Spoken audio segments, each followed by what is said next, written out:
Time now to strike terror into your hearts. Fleas and ticks. Ticks and fleas, both we know are blood-sucking parasites, but are also very different in their nature and the way that we need to approach that. So we are going to be chatting to veterinary surgeon Dr. Bianca Artsen about what the actual difference is between these two parasites and what we should do to treat them and obviously offer the best care for our beautiful pups.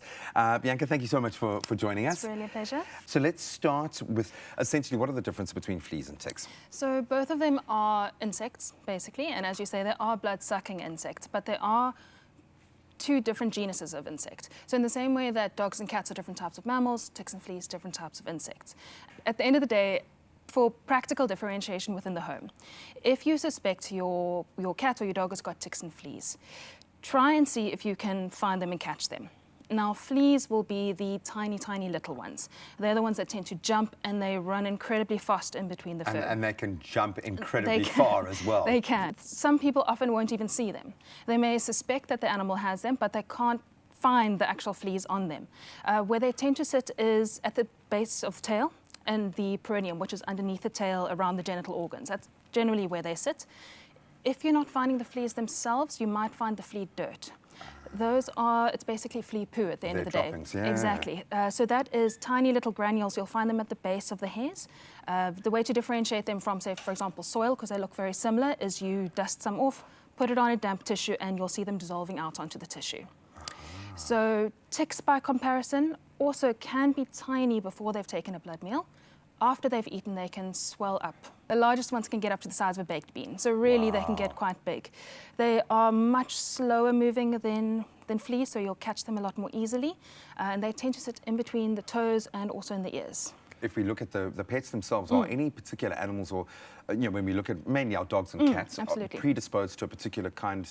Do fleas get more attracted to dogs? Do cats get? Not at all. No, not at all. Is there any kind of predisposition? Any animal can get them. These ticks and fleas, they are predators, tiny little predators, but predators nonetheless. And they actively go out looking for a blood meal. So it's not to say that particular breeds are more prone or cats are more prone than dogs. They are equally prone. Animals that go out to the parks or doggy daycares, obviously they are more exposed and they're more likely to pick them up. But even animals that stay at home can still pick them up just because they're brought into your garden by birds, by moles, by stray animals. So any animal is at risk.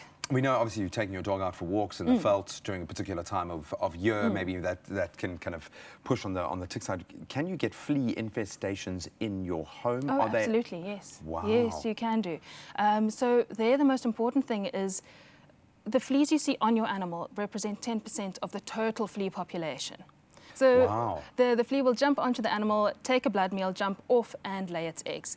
And by the time they've gotten into your environment, in the little cracks and crevices, into your carpets, it can be very difficult to eradicate them. Which has the more negative repercussions? What damage can be done to your pet's health if prolonged kind of exposure to flea infestation and then obviously tick bites? So some animals will carry ticks and fleas, causes them to itch and scratch a bit, but it never really progresses to a more severe disease process.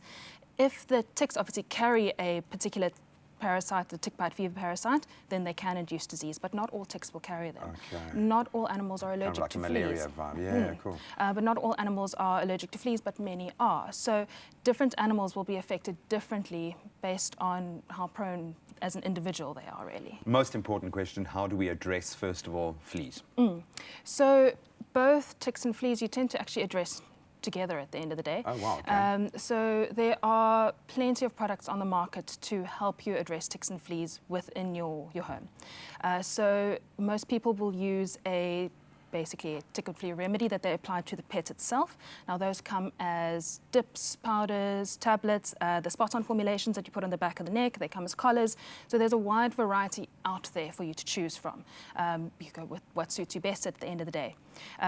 Few tips for people at home is always just read the product packaging. Make sure you see what the duration of effect is, so you know when the next application would be due.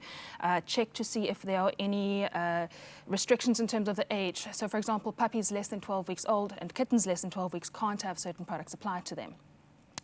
A lot of products that are perfectly safe to use on dogs are actually toxic to cats. So make sure you use a product that is specifically intended for use on cats as well.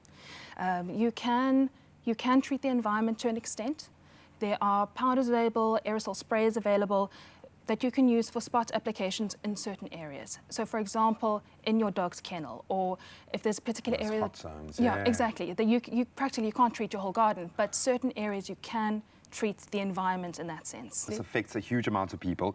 So thank you so much for kind of simplifying that. We know that, yes, you can do something about it once maybe an infestation or the bites have occurred, but prevention is better than a cure. Doctor, thank you so much. You were definitely the right person to chat to about this. I really do appreciate your time and your insights as well. Prevention is undoubtedly better than the cure, and with the right care and the right treatment, you can reduce the chances of your pet being exposed or at risk. And then, of course, give them an extra cuddle because they deserve it.